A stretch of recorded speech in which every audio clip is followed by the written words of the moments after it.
سعودی عرب نے $5 ارب سے زائد پاکستان کا قرض رول اوور کر دیا۔ ذرائع کے مطابق سعودی عرب نے یہ قرض متحدہ عرب امارات کو ادائیگیوں کے لیے پاکستان کو 3 ماہ کے لیے دیا تھا۔ اسٹیٹ بینک کے مطابق $5 ارب کے رول اوور سے پاکستان پر فوری ادائیگیوں کا دباؤ کم ہو گیا۔ پاکستان کے پاس سعودی عرب کے $8 ارب کے ڈپازٹس ہیں۔ پاکستان کی بیرونی مالی ضروریات کم ہو کر $21.5 ارب رہ گئی۔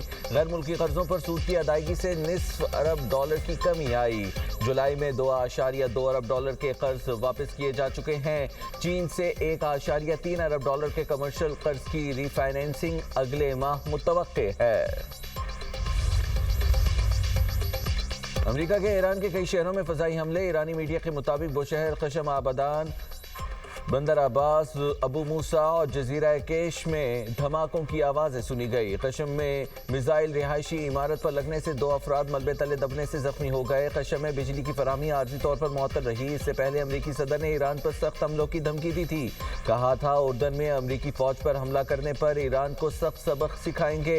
ایرانی حمایت یافتہ مسلح ملیشیا گروپ دنیا کے لیے کینسر ہیں۔ عراق میں ایرانی حمایت یافتہ ملیشیا پر حملہ عراقی حکومت کی کوآرڈینیشن سے کیا گیا۔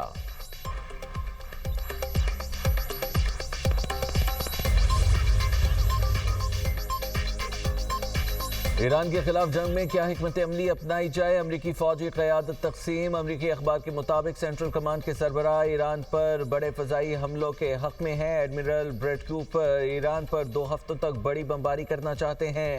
جنرل کین اور وزیر جنگ پیٹ ہیگسٹ چاہتے ہیں کہ ایئر ڈیفنس اسٹاک کو بچایا جائے۔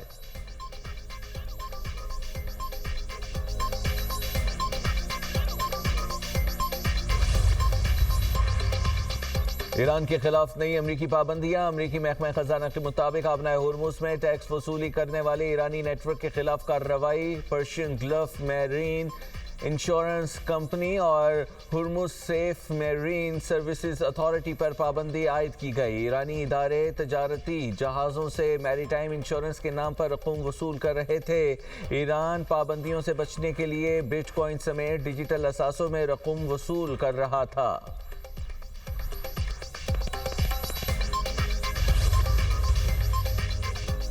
سعودی وزیر دفاع شہزادہ خالد بن سلمان کی وائٹ ہاؤس میں امریکی نائب صدر جے ڈی وینس سے ملاقات۔ امریکی میڈیا کا دعویٰ ہے کہ سعودی وزیر دفاع نے کہا ہے کہ عراق کے ایران نواز ملیشیا کے حملے ریڈ لائن عبور کرنے کے مترادف تھے۔ سعودی عرب کے پاس جواب دینے کے سوا کوئی چارہ نہیں تھا۔ عراق میں مشترکہ امریکی سعودی حملوں کے باوجود سعودی عرب کشیدگی میں کمی کا خواہاں ہے۔ ذرائع کے مطابق سعودی وزیر دفاع نے کہا ہے کہ ایران کے ساتھ تصادم نہیں، کشیدگی میں کمی چاہتے ہیں۔ اسرائیلی وزیر اعظم نیتن یاہو ایران کے ساتھ کشیدگی بڑھانے کے حامی ہیں۔ ملاقات میں خطے کی صورتحال اور مستقبل کے تعلقات پر بھی تبادلہ خیال کیا گیا۔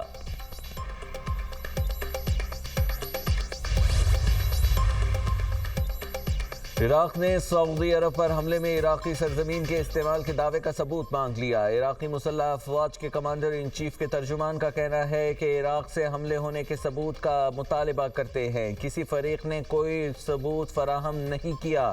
عراقی خود مختاری کے تحفظ کے منصوبے پر کام کر رہے ہیں۔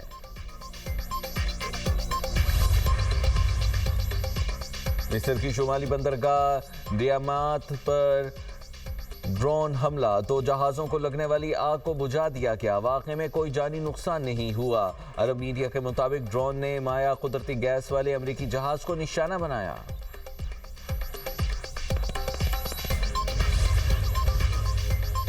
سعودی عرب کی بحیرہ حمر میں جہاز رانی کے تحفظ کے لیے عالمی اتحاد بنانے کی کوششیں۔ خبر ایجنسی کے مطابق حوثیوں کے حملوں سے بحری جہازوں کے حفاظت کے لیے متعدد ممالک سے رابطے جاری۔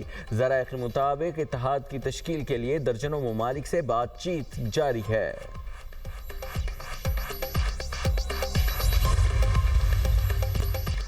فیلڈ مارشل سید عاصم منیر سے کویتی وزیر خارجہ کی ملاقات۔ باہمی دلچسپی کے امور، علاقائی سیکیورٹی صورتحال پر تبادلہ خیال۔ دونوں ممالک کے درمیان 2 طرفہ تعاون کو مزید فروغ دینے پر غور۔ کویتی وزیر خارجہ کی علاقائی امن و استحکام کے لیے پاکستان کے کردار کی تعریف۔ کویتی وزیر خارجہ کا پاکستان کی مستقل حمایت پر اظہار تشکر۔ پاکستان اور کویت کے درمیان گہرے برادرانہ تعلقات کو سراہا۔ فیلڈ مارشل سید عاصم منیر کا کویت کے ساتھ پاکستان کے پختہ عزم کا کا اعادہ. کہا دونوں ممالک علاقائی امن، استحکام اور خوشحالی کے لیے مشترکہ ویژن رکھتے ہیں. پاک کویت دفاعی تعاون کے معاہدے کی توثیق اہم سنگ میل. ترجمان دفتر خارجہ کا کہنا ہے کہ معاہدہ دونوں ممالک کے درمیان دفاعی تعاون اور سیکیورٹی شراکت داری کو مزید مضبوط بنائے گا. دفاعی تعاون کا معاہدہ فوجی تربیت، عسکری تعلیم، مشترکہ مشقوں اور مہارتوں کے تبادلے کے لیے جامع ادارہ جاتی فریم ورک فراہم کرتا ہے. معاہدے سے دونوں ممالک کی مسلح افواج کے درمیان ادارہ جاتی روابط مزید مستحکم ہوں گے. پاکستان اور کویت کا دفاعی تعاون علاقائی امن، سلامتی اور استحکام کے فروغ میں معاون ثابت ہوگا.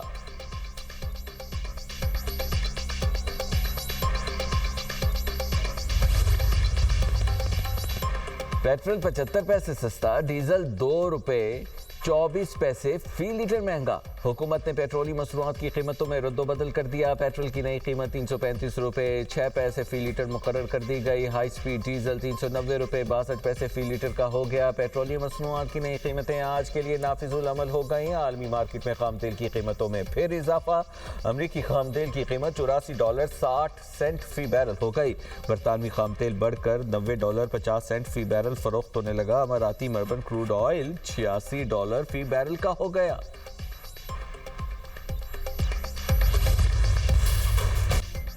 مظفر آباد سری نگر نہیں، ووٹ پر ڈاکہ ڈالنے کی اجازت نہیں دیں گے. چیئرمین پیپلز پارٹی بلاول بھٹو زرداری نے سیاسی مخالفین کو خبردار کر دیا.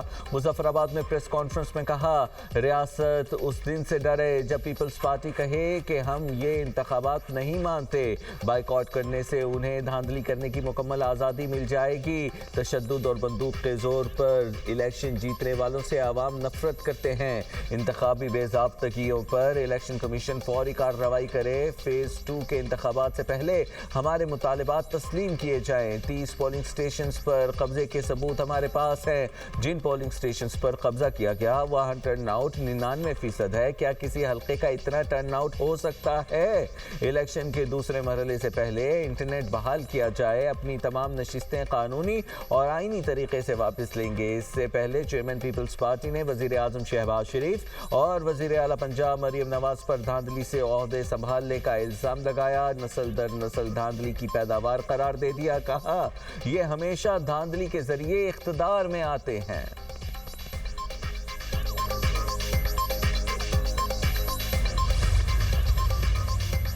پیپلز پارٹی کے دھاندلی کے الزامات پر مسلم لیگ نون کی بھی یلغار. وزیر اعلیٰ پنجاب مریم نواز کی ایک بار پھر پیپلز پارٹی پر تنقید. پی پی کو دھاندلی کرنے والی جماعت قرار دے دیا. سوشل میڈیا پیغام میں مریم نواز نے کہا دھاندلی کے فن میں مہارت رکھنے والی پیپلز پارٹی اب خود دھاندلی کا شور مچا رہی ہے. قیامت آنے میں اب اور کتنی دیر رہ گئی ہے.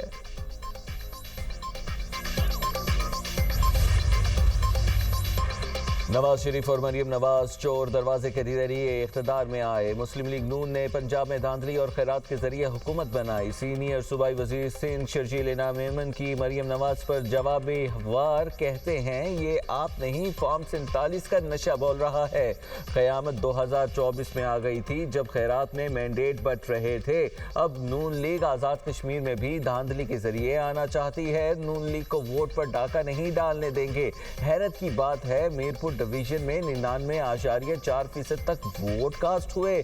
چودھری یاسین کے حلقے میں دوبارہ انتخابات کرائے جائیں. خواجہ سعد رفیق نے کشمیریوں کی تذلیل کی جو ہم برداشت نہیں کر سکتے. نون لیگ اقتدار کے نشے میں ہے، یہ زیادہ چلنے والا نہیں. نائب صدر پیپلز پارٹی سینیٹر شہری رحمان نے آزاد کشمیر کے الیکشن میں نون لیگ پر دھاندلی کا الزام لگاتے ہوئے سوشل میڈیا پر ویڈیوز پوسٹ کر دی. کہا LA 12 کوٹلی میں ووٹوں پر ٹھپے لگانے کی شکایات سامنے آئی. نون لیگ کے امیدوار مسلح افراد کے ساتھ پولنگ سٹیشن گئے. LA 11 اور 12 میں دھاندلی نے انتخابی عمل کی شفافیت پر سوالیہ نشان لگا دیا.